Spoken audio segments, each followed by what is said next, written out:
Hi everyone, Mick Labinskis here for the Navitas Ventures blog, and I'm speaking to Adam Brimo from Open Learning. Hey Adam, how you doing? Hey, good, thanks. How you going? Good, good. Where are you in the world at the moment? I know you travel a lot.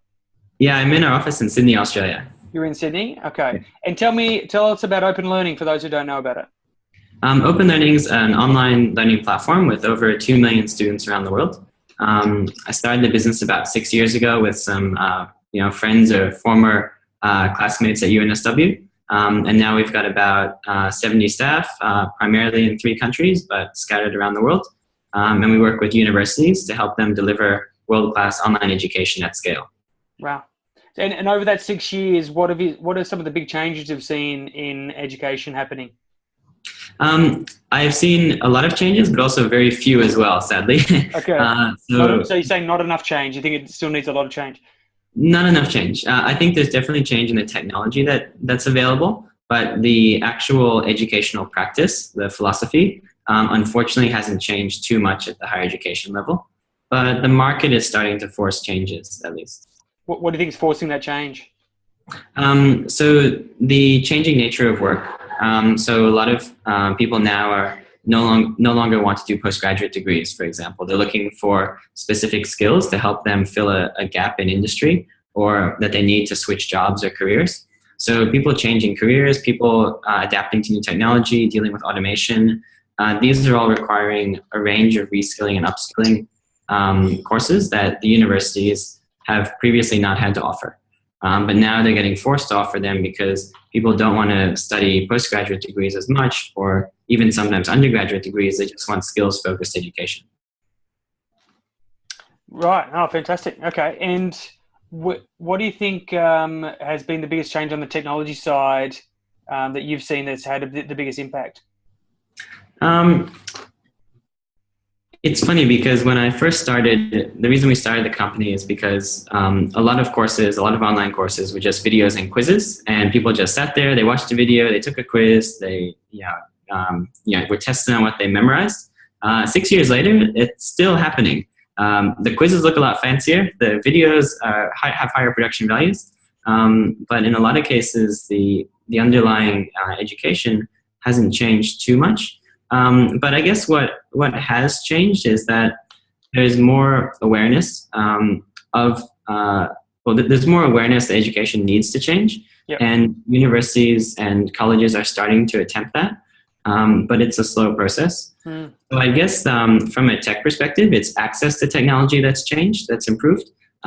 What's being delivered hasn't changed a great deal yet, but it is starting to. We are seeing moves towards more social styles of learning, more project-based learning, but it's still the early days. And you obviously work across a lot of different regions with a big focus on Southeast Asia. Is it quite different country to country? It is quite different. We have quite a large presence in Malaysia. We've expanded to Singapore. We have users all around the world, including in the US, which is our 3rd largest user base. Wow.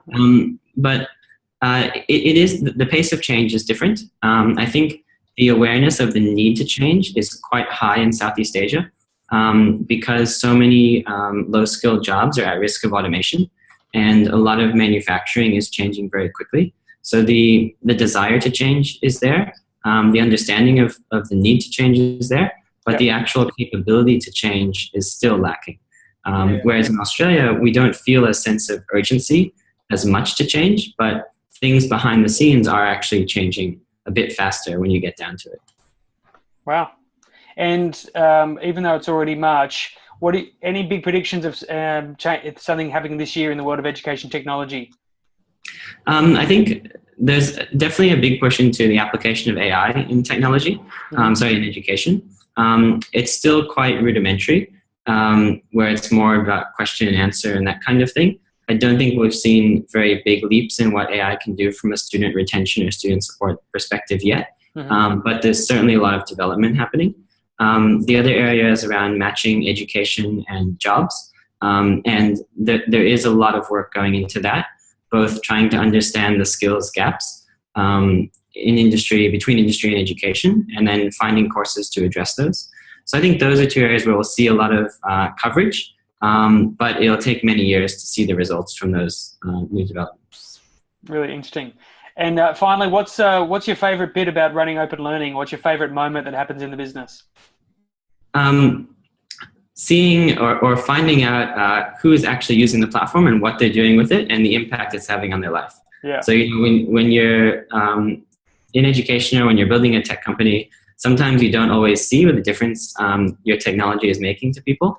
But every day we receive comments from people. We see what they're running, the courses they're running on the platform, and how they've been able to get new jobs or change the way they think or deliver courses in a better way to their students. So it's actually seeing the impact of what we do that really makes it exciting on a daily basis.